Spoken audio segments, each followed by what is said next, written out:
ସମସ୍ତଙ୍କୁ ସ୍ୱାଗତ ଜଣାଇ ଆରମ୍ଭ କରୁଛି ଆଜିର ଏ କ୍ଲାସ୍ଟି। ତ ପିଲାମାନେ ଆଜି ଆମେ ରମ୍ବସ୍ ବିଷୟରେ ପଢ଼ିବା 9th କ୍ଲାସ୍ର ମେନ୍ସୁରେସନ୍ ବା ପରିମିତି ବିଷୟଟି। ତ ରମ୍ବସ୍ ପୂର୍ବରୁ ଆମେ ରମ୍ବସ୍ କାହାକୁ କୁହାଯାଏ ତାର ବିଭିନ୍ନ ଉଦାହରଣ ନେଇ ଆମେ କୋଶ୍ଚିନ୍ କରିଥିଲେ। ତ ଆଜି ଆମେ ଯେଉଁ ପଢ଼ିବା ରମ୍ବସ୍ ବିଷୟରେ ଅନୁସରଣୀ 5Cର କୋଶ୍ଚିନ୍ ଆନ୍ସର କରିବା। ବୁଝିହେଉଛି ନା ନାହିଁ? ତ ପୂର୍ବରୁ ଟିକେ ଆମେ ଜାଣିବା ରମ୍ବସ୍ କାହାକୁ କହନ୍ତି, ମନ ଟିକେ ପକାଇଦେବା। ରମ୍ବସ୍ ହେଉଛୁ ଯେଉଁ ସାମୁଦ୍ରିକ କ୍ଷେତ୍ରର ଚାରିଟାଙ୍କ ବାହୁ ସର୍ବସମ, ମାନେ ଚାରୋଟି ଯାକ ବାହୁ ସମାନ। ଦେଖ ଏ ବାହୁ ସହିତ ଏ ବାହୁ ଚାରିଟାଙ୍କ ବାହୁ ସମାନ, ତାହେଲେ ଆମେ କ'ଣ କହିବା? ଏହାକୁ ରମ୍ବସ୍। ଏ ସାମୁଦ୍ରିକ କ୍ଷେତ୍ର ବୁଝିବା, ସାମୁଦ୍ରିକ କ୍ଷେତ୍ର ଯେଉଁ ସାମୁଦ୍ରିକ କ୍ଷେତ୍ରର ଚାରିଟାଙ୍କ ବାହୁ ସର୍ବସମ ହେଲେ ତାକୁ ରମ୍ବସ୍ କୁହାଯାଏ। ପ୍ରଥମତଃ ଚାରିଟାଙ୍କ ବାହୁ ଦୈର୍ଘ୍ୟ ସମାନ, ମାନେ ଯଦି ଗୋଟେ ବାହୁ 5 ସେମି ହୁଏ ତାହେଲେ ସମସ୍ତଙ୍କ ବାହୁ 5 ସେମି ହେବ। କର୍ଣ୍ଣ ଦେହ ପରସ୍ପରକୁ ସମକୋଣରେ ସମଦ୍ୱିଖଣ୍ଡ କରନ୍ତି। ଦେଖ ଏ କର୍ଣ୍ଣ ଯେଉଁ ସମକୋଣ, ମାନେ ଏଠି 90 ଡିଗ୍ରୀ ସମକୋଣରେ ସମଦ୍ୱିଖଣ୍ଡ କରନ୍ତି। ମାନେ ଯଦି ଗୋଟେ କର୍ଣ୍ଣ 6 ହେଇଥିବ ତାହେଲେ ସେଇଟା 3 ସେମି ହେବ। ଯଦି ଆଉ ଗୋଟେ କର୍ଣ୍ଣ 4 ସେମି ହେଇଥିବ ତାହେଲେ ସେଇଟା 2 ସେମି ଲେଖା ହେବ। ବୁଝିହେଉଛି? ତାହେଲେ ସିଏ କ'ଣ କହିଲା, ଗୋଟିଏ କର୍ଣ୍ଣ ଯଦି ଦେଖିବା ଗୋଟିଏ ରମ୍ବସ୍ର ଗୋଟିଏ କର୍ଣ୍ଣ, ତାହେଲେ ଗୋଟେ ଦୁଇ ଭାଗ କରୁଛି ତ୍ରିଭୁଜକୁ, ଇଏ ଗୋଟେ ଭାଗ ଇଏ ଗୋଟେ ଭାଗ। ତାମାନେ ଇଏର କ୍ଷେତ୍ରଫଳ ଯାହା ହେବ ଇଏ କ୍ଷେତ୍ରଫଳ ସେଇଆ, ମାନେ ଗୋଟେ ତ୍ରିଭୁଜର କ୍ଷେତ୍ରଫଳ 2 ଗୁଣି ଦେଲେ ଆମେ କ୍ଷେତ୍ରଫଳ ପାଇଯିବା। ଯଦି ଗୋଟେ ରମ୍ବସ୍ର ଦେଖିବା ଯଦି ଦୁଇଟି କର୍ଣ୍ଣ କ'ଣ ଛେଦ ଇଏ କରୁଛି, ତାହେଲେ କ'ଣ ହେଉଛି ଯେ ଏଠି କେତେଟା ତ୍ରିଭୁଜ ହେଉଛି? 4ଟି ତ୍ରିଭୁଜରେ ପରିଣତ ହେଉଛି। ତ ତାର 4ଟି ଯେଉଁ ତ୍ରିଭୁଜ, ଗୋଟିଏ ତ୍ରିଭୁଜର କ୍ଷେତ୍ରଫଳ ଯାହା ହେବ 4 ଗୁଣି ଦେଲେ ଆମେ କ'ଣ ପାଇଯିବା? ସବୁ କ୍ଷେତ୍ରଫଳ ପାଇଯିବା। ତ ଏ ତ ଥିଲା ରମ୍ବସ୍ ବିଷୟରେ। ତାପରେ ଆମେ କ'ଣ ଜାଣିବା ଯେ ରମ୍ବସ୍ର କିପରି କ'ଣ ସବୁ କ'ଣ କ୍ଷେତ୍ରଫଳ ବାହାରେ। ପୂର୍ବରୁ ଆମେ ସବୁ କହିଛେ, ତ ଆମେ ଡାଇରେକ୍ଟ ଚାଲ କୋଶ୍ଚିନ୍ କରିବା। ପ୍ରଥମ କୋଶ୍ଚିନ୍, ଗୋଟିଏ ରମ୍ବସ୍ର କ୍ଷେତ୍ରଫଳ 288 ବର୍ଗମିଟର ଏବଂ ଗୋଟିଏ ବାହୁର ଦୈର୍ଘ୍ୟ 18 ମିଟର ହେଲେ ଉଚ୍ଚତା ନିର୍ଣ୍ଣୟ କର। ପୁରା ସିମ୍ପଲ୍, କିଛି ନାହିଁ। ଗୋଟିଏ ରମ୍ବସ୍ର କ୍ଷେତ୍ରଫଳ 288। ପ୍ରଥମେ ଦେଖ, ଏଠି ମୁଁ ଚିତ୍ର ଦ୍ୱାରା ଦେଖାଇ ଦେଉଛି। ମନେକର ଏଠି ଦେଖ ରମ୍ବସ୍ର ତାର କ୍ଷେତ୍ରଫଳ କ'ଣ ଦେଇଛି, ଟିକେ ଛୋଟ କରିଦିଏ। ରମ୍ବସ୍ର କ୍ଷେତ୍ରଫଳ 288। ଭାବ ଏଇଟା ଗୋଟେ ରମ୍ବସ୍, ଆର କ୍ଷେତ୍ରଫଳ କହିଲେ ଏଇ ଭିତରକୁ ଆମେ କହିବା କ୍ଷେତ୍ରଫଳ। ବୁଝିହେଉଛି ନା ନାହିଁ? ତାହେଲେ 288 ବର୍ଗମିଟର ହେଉଛି କ୍ଷେତ୍ରଫଳ। ଗୋଟିଏ ବାହୁର ଦୈର୍ଘ୍ୟ ଦେଇଛି, ମନେକର ଏଇ ବାହୁଟା ଦେଇଛି। ଦେଖ ବୁଝିବାକୁ ଚେଷ୍ଟା କର। ଉଚ୍ଚତା କେତେ? ଉଚ୍ଚତା କହିଲେ ଏଇ ଉଚ୍ଚତାଟା କେତେ ପଚାରୁଛି।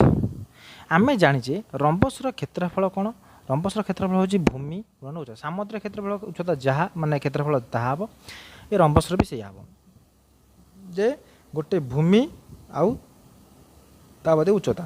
କହିବାକୁ ଗଲେ କ'ଣ ହେବ ନା ଦୈର୍ଘ୍ୟ ଗୁଣନ ଉଚ୍ଚତା, ଦୈର୍ଘ୍ୟ ଗୁଣନ ଉଚ୍ଚତା। ତାହେଲେ କ'ଣ ଦେଇଛି? ଭୂମିଟା ଦେଇଛି ବା ଦୈର୍ଘ୍ୟଟା ଦେଇଛି, ତାହେଲେ ଉଚ୍ଚତା ଭାଗ। ତା ମାନେ କ୍ଷେତ୍ରଫଳ ହେଉଛି ଯେ କ'ଣ ହେବ? ଭୂମି ଗୁଣନ ଉଚ୍ଚତା। ତାହେଲେ ଭୂମି କେମିତି ବାହାରିବ? କ୍ଷେତ୍ରଫଳ ବାଇ ଉଚ୍ଚତା। ଉଚ୍ଚତା କିପରି ବାହାରିବ? ଉଚ୍ଚତା ବାହାରିବ କ୍ଷେତ୍ରଫଳ ବାଇ ଭୂମି। ବୁଝିହେଉଛି ନା ନାହିଁ? ଯେହେତୁ କ୍ଷେତ୍ରଫଳ ବାଇ ଭୂମି ବାହାରିବ, ତାହେଲେ କ୍ଷେତ୍ରଫଳ କେତେ? ଦେଖ ଏଠି ଦେଇଛି କ୍ଷେତ୍ରଫଳ କେତେ ଦେଇଛି? କ୍ଷେତ୍ରଫଳ ଦେଇଛି 288। ଦେଖ ତ 288 ବାଇ ଦୈର୍ଘ୍ୟ ହେଉଛି 18, ତାହେଲେ କେତେ? ହରିଲା ହେବ 16 ମିଟର। ବୁଝିହେଉଛି ନା? ତାହେଲେ ରମ୍ବସ୍ର ଉଚ୍ଚତା ହେଉଛି 16 ମିଟର। ପୁରା ଇଜିଲି ବୁଝିହେଲା ନା? ଆମେ ଜାଣିଛେ ରମ୍ବସ୍ର କ୍ଷେତ୍ରଫଳ ହେଉଛି ଦୈର୍ଘ୍ୟ ଗୁଣନ ପ୍ରସ୍ଥ। ବୁଝିହେଉଛି ନା ନାହିଁ? ରମ୍ବସ୍ର କ୍ଷେତ୍ରଫଳ ହେଉଛି ଦୈର୍ଘ୍ୟ ଗୁଣନ ଉଚ୍ଚତା, ମାନେ ଯେଉଁ ବାହୁ ଆଉ ବାହୁ ପ୍ରତି ଲମ୍ବ। ବୁଝିହେଉଛି ନା ନାହିଁ? ତାହେଲେ ଆମର କ୍ଷେତ୍ରଫଳ ଦେଇଛି, ତାହେଲେ ଉଚ୍ଚତା ଯଦି ପଚାରିଥିବ ଆମେ କ'ଣ? କ୍ଷେତ୍ରଫଳ ବାଇ ଭୂମି, ଭୂମି ପଚାରିଥିଲେ କ୍ଷେତ୍ରଫଳ ବାଇ ଉଚ୍ଚତା। ବୁଝିହେଉଛି? କ୍ଲିୟର? ତାପରେ ସେକେଣ୍ଡ କୋଶ୍ଚିନ୍ ଯିବା। ଗୋଟେ ରମ୍ବସ୍ର କ୍ଷେତ୍ରଫଳ କେତେ ଅଛି? 196 ବର୍ଗ ସେମି। ଦେଖ କାଟି ଦେଉଛି ଏଇଟା। ଗୋଟେ ରମ୍ବସ୍ର କ୍ଷେତ୍ରଫଳ ଦେଇଛି 196 ବର୍ଗ ସେମି। ଗୋଟିଏ କର୍ଣ୍ଣର ଦୈର୍ଘ୍ୟ ଦେଇଛି, ହେଲେ ଅନ୍ୟ କର୍ଣ୍ଣଟିର ଦୈର୍ଘ୍ୟ ନିର୍ଣ୍ଣୟ କର। ବୁଝିହେଉଛି ନା ନାହିଁ?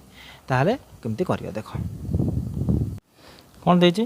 ଗୋଟିଏ ରମ୍ବସ୍ର କ୍ଷେତ୍ରଫଳ ଦେଇଛି, ଆଉ ଗୋଟିଏ କର୍ଣ୍ଣ, ଅନ୍ୟ ଏକ କର୍ଣ୍ଣ ପଚାରିଛି। ଆମେ ଦେଖ ଏଇ ରମ୍ବସ୍ ମାନଙ୍କର ABCD ଗୋଟେ ରମ୍ବସ୍।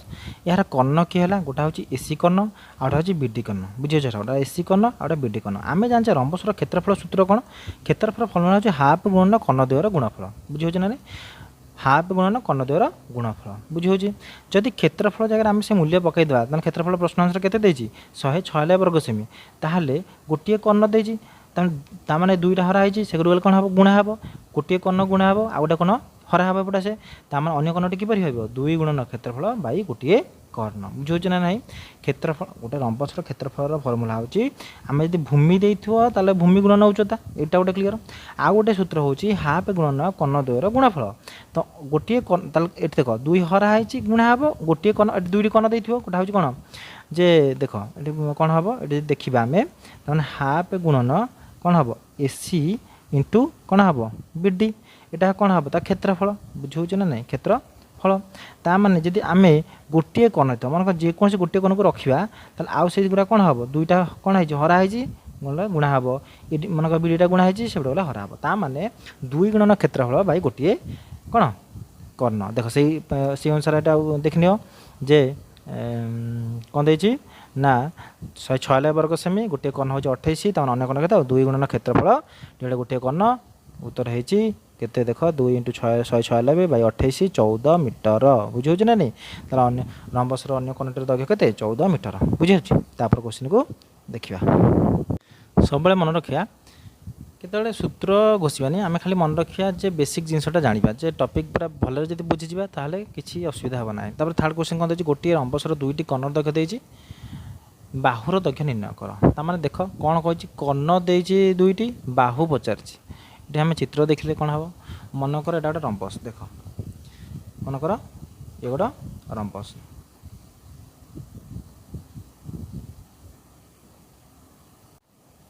देखिए जे ये गोटे रंबसर 2टी कर्ण दैर्घ्य देती 24 मीटर और 10 मीटर हेले बाहुर दैर्घ्य निर्णय कर बुझा ना तार 2टी कर्ण दैर्घ्य देती देख बाहु किपर बाहर टे देखी दूसरी चित्र द्वारा मनकर गोटे रंबस देख तो ये एक A B C D rhombus A B C D गोटे रंबस है बुझे चेष्टा कर 2टी कर्ण देती मनकर एसी कर्ण मनकर D1 आउ बीडी कर्ण मनकर D2 जदि ये D1 हुए ताल ओसीटा केते हबो D1 बाई 2 बुझे ना नहीं जदि ये बीडीटा मनकर जदि हम D2 ताल ओ बीटा केते हो ता बा बीओटा केते जो D2 बाई 2 बुझला नहीं ताले देख ये ओसी थी आउ बीओ थी ताने यहाँ गोटे समकोणी त्रिभुज हम ताने यहाँ कौन हम कर्ण हम बुझे ना नहीं कर्ण ये किपर बाहर ताने B O square plus O C square बा बुझे ना O C square plus B O square root over करदे आम बाहर ताने फर्मूला कौन D1 by 2 square plus D2 by 2 square root over यहाँ बाहर कौन बाहर ये BC बा बाहु बाहर बुझीपार ना ना बाहुर फर्मूला होची आमर गोटे कर्णर अधार जोड़े तार स्क्वायर प्लस D2 बा आउ एक कर्ण D2 बाई 2 स्क्वायर वर्गमूल बुझे ना ना तो से भाई देख ये कौन है माने केते D1 के मनकर 24 D2 मनकर 10 तमें D1 मान 24 अधा के 12 स्क्वायर प्लस कौन तापर D2 के 10 स्क्वायर तमें 5 square root over 144 25 169 root over तमें के 13 बुझे ना नहीं ताहले बाहुर दैर्घ्य बाहर गला तापर आई भी कौन देती ए बी सी डी रंबसर कर्ण द्वयर छेदबिंदु O A is equal to 3 O B हूँ 4 हेले ए बी सी डी रंबसर क्षेत्रफल केते सी कौन देती ए बी सी डी रंबसर कर्ण द्वयर छेदबिंदु मन मझे ओ अच्छी ए ओ देती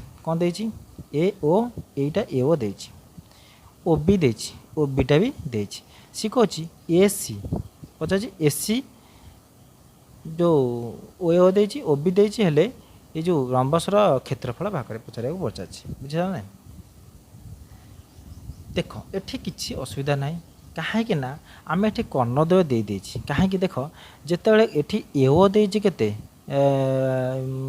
3 ताने ए सी टोटाल एमुंडर एमुंड जाए केते हम 6 बुझी हो ना नहीं डबल हो कारण समकोण समद्विखंड करती ताने जदि ये बीओ देछि मनकर देछि केते बीओ के देछि ओ बी देछि 4 सेमी ताने ये जदि एटा 4 सेमी देछि ताने ये टोटालटा केते हो 8 सेमी बुझी हो ना बुझे ताने कर्ण 2टी पाईगले ताने हाफ गुणन कर्ण द्वयर गुणाफल ताने हाफ गुणन 6 गुणन 8 केते हो 24 वर्ग सेमी बुझी हो ना बुझे बुझे भावुँ तापर भीटा क्वेश्चन करिया ए बी सी डी रंबसर कर्ण द्वयर छेदबिंदु ओ ए ओ देछि ए बी देछि तेहले रंबसर क्षेत्रफल देछि माने कोन देछि देख देछि ए ओ देछि ए ओ कहले एटा देछि ए बी देछि ए बी माने बाहु देछि ताहाले रंबसर क्षेत्रफल पचारिछि एठी कोन ठीक है ये आम भले देखा कौन देखा देख जे यदि आम ये देखा चित्र साहाଯ୍य देखा है कि देख गोटा चित्र करदे ये प्रश्न देजी ए बी सी डी रंबसर कर्णद्वार छेदबिंदु ओ बुझे ना नहीं आउ ए 6 सेमी ए बी 10 सेमी हेले रंबसर क्षेत्रफल बाहर कर बुझे ना नहीं कौन कहला चित्रटा देखिए ताले बुझिपारिया ना देछि ए बी सी डी मनकर ए बी सी डी गोटे रंबस सी कही जे देछि जे ओ हूँ तार छेदबिंदु एओ देछि एओटा देछि आउ एबीटी देछि बुझे ना नहीं एओ आउ एबी देछि सी कही जे रंबसर क्षेत्रफल आम यहीटा भाग करिया कोटे भाग करिया ये जो बीओटा भाग करिया बीओ कि ये समकोणी त्रिभुज ये तार कर्ण हम ना हेनी भाव देख ये समकोणी त्रिभुज ये तार कर्ण हम कर्ण हेले ताले ये जो बाहर तार ये कर्ण बा एबी स्क्वायर माइनस एओ स्क्वायर रूट ओवर हो गले आम पाई जे कौन ताले देख ये कौन है ताने एटा कद यहाँ है के एओ 10 माइनस 10 स्क्वायर माइनस 6 स्क्वायर वर्गमूल के 100 माइनस 36 वर्गमूल होगा के 8 बुझे देखा ना देखाऊनी ताने ये गला के 8 होगा ये तो 8 होगा ताने यहाँ 8 बाहरी गला कौटा बाहरी गला यहाँ 8 बाहरी गला देख एओटा देता के एओ देता 6 ताने आ डबलटा के ताने गोटे एसी कर्णटा हो के 12 सेमती ये बीओटा बाहर 8 ताने टोटाली बीडी कर्णटा के बीडीटा होते 8 हेले 16 ताहले गोटा 12 बाहर गला 16 बाहर ताने हाफ गुणन कर्णद्वयर गुणफल हो पार ना नहीं ताने आम रंबसर क्षेत्रफल तो आराम से भाग कर हाफ गुणन कर्णद्वयर गुणफल बुझे ताने 6 वर्ग सेमी बाहर जाव आशा कर जिनटा बुझे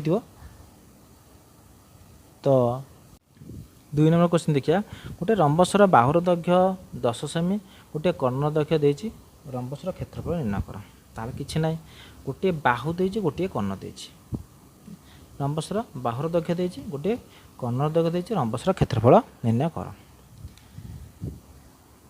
ताल तो कि ना पूरा इजिली देख जदि मु चित्रता देखी ताल किपरि हम देख मु खाली बुझा प्रथम बुझा तापर आम डायरेक्ट करिया जे मनकर गोटे बाहुर दैर्घ्य देछि जे यही बाहु देछि बाहु जहाँ देले चलियो सब जहाँ बाहु समान मनकर बाहु देछि केते 10 सेमी बुझला तापर से देछि गोटे कर्ण देछि मनकर एई जे कौन कर्ण मनकर एई एसी कर्ण मनकर देछि केते 12 सेमी बुझला देख एटा यदि एटा देला 12 सेमी बाहु देला एई कर्णटा भी देला એટલે रंबसर क्षेत्रफल निर्णय कर बुझुछ ना किछि ना पूरा इजी देख जदि ये 12 सेमी हम ताहले एई ओ आउ सी ओसीटा ये जाएंगे ये ओसीटा के 6 सेमी हो ताने अधा हो ये देख ये गोटे समकोणी त्रिभुज ताहले एटा कर्ण मनकर भाविन बुझीपार ना देख चित्रटा कौ भाई हो हम ना नहीं देख ताने यहाँ हो 6 यहाँ समकोणी त्रिभुज ताने यहाँ 10 सेमी ताले यहाँ भाग कर ना नहीं बुझीपार ना नहीं ताने के 10 स्क्वायर माइनस 6 स्क्वायर वर्गमूल 10 स्क्वायर के 100 माइनस 636 माइनस कर वर्गमूल माइनस करदे तो केते हम देख 10 स्क्वायर माइनस 6 स्क्वायर 36 फिर देले केते ये 64 वर्गमूल के 8 तार बाहर 8 बुझे ना नहीं ता माने यही बाहुटा बाहर यहीटा बाहर 8 एबे तो किसी असुविधा ना कर्ण भाग करने देख जेहेतु आम रंबसर क्षेत्रफल फर्मूला हूँ हाफ गुणन कर्णद्वयर गुणफल गोटे जो है गोटे कर्ण देता के 12 गोटे कर्ण बाहर कौन ये 8 है टोटाल के 16 ताने गोटा 12 गोटा 16 बाहर बुझे ना बुझे एठू गोटे कर्ण था 12 यहाँ आम अधा करना आम यही ओ बीटा भाग कले बुझे ना यू जाए भाग कले ताने ये टोटालटा के ये 8 है 16 हो हाफ गुण कर्णद्वयर गुणफल हाफ इंटू के 12 इंटू 16 के 96 वर्ग सेमी बुझे देखिए 3 नंबर क्वेश्चन तो देख ये 2 नंबरटा जो भाई प्राय जो 1 नंबर आई भीटा जहाँ हो प्राय 2 नंबरटा से भाया ये से भाई करने चेष्टा कर 3 नंबरटा करिया देख क्वेश्चन कौन देछि गोटे रंबसर परिसीमा देछि 52 मीटर माने ए बी सी डी एक रंबस तार परिसीमा कहले देछि 4 बाहु देछि 8 बाहु मिसी देछि केते 52 मीटर तो बृहत्तम कर्ण मनकर एसी हूँ बृहत्तम कर्ण कर्ण दैर्घ्य देती 24 मीटर हेले अन्य कर्णर दैर्घ्य निर्णय कर माने बी डी कर्णटा केते हम मनकर पचार बुझे ना ता माने गोटे रंबसर परिसीमा जब 52 तमें बाहु के 13 13 52 तान 4 हरवा ताने 13 52 माने यहाँ है 13 तो ये 13 होगा 13 मीटर गोटे कर्ण दे 24 24 हेले मनकर 24 हेले यहाँ ओ यहाँ हूँ सी ओ सी के 12 ता अधा D1/2 हो 12 होगा ताने ये देख ये गोटे समकोणी त्रिभुज हेले ये 12 ये 13 होगा ताने यहाँ कर्ण ताने ये आसला ओ बीओ जोटा किपरि बाहर ताने आम कौन करिया 13 स्क्वायर बुझीपार ना नहीं 13 square minus 12 square root over बहुत के 25 वर्गमूल बाहर के 5 ताने यही बीओटा बाहर 5 बुझे चेष्टा कर ये 5 वाला टोटाल बड़ ताल कनटा के 5 5 के 10 ताने आंसर 10 बुझे ना नहीं देख ये आम बही देखिया बही अनुसार बुझानी जो आम जमती पूरा क्लीयर रे बुझीदे आम ये अनुसार जमती बुझा से अनुसार करिया बही रे एक्स नहीं करछि छाड़ जेहेतु आउ थे कहीदे परिसीमा देती मैंने गोटे बाहु देती कारण बाहु भाग करदे गोटे कर्ण देती मैं से कर्णर अधा भाग करदे तापर पिथागोरस अनुसार आम आउ गोटे ये जो ओ बी भाग करदे तापर से डबल करदे आम कर्ण बाहरी गला बुझे तापर आम क्वेश्चन जा 4 नंबर क्वेश्चन गोटे रंबसर क्षेत्रफल देती गोटे कर्ण दैर्घ्य अन्य कौन अन्य 2 गुण हेले ताहले केते मनकर कौन कह गोटे कर्ण को एक्स नवा अन्य कर्ण के 2x ता माने रंबसर क्षेत्रफल कौन हाफ गुणन कर्ण द्वारा गुणफल ताने हाफ गुणन x इंटू 2x बुझला कि ता माने जे देखिबा ताहले कौन हम ताने आंसर केते हम ता माने एठी 2 2 कटि गले देख एठी गोटा देख ए प्रथम क्वेश्चन देखिला हम देखिया गोटे अन्य 2 गुण ताने गोटे x है गोटे 2x ता माने एठी देख जदि आम हाफ गुण कर्ण द्वारा गुणफल तार प्रश्न आंसर 144 तार क्षेत्रफल ताने हाफ ये 2 2 कटिगला ताने एक्स एक्स के स्क्वायर हो 144 ताने एक्स के 12 ताने गोटे कर्ण भाला 12 ताने आउटा कौन हो 2x 2 गुण ताने 12 दुने के 24 आंसर शेष तापर आम 5 नंबर क्वेश्चन करवा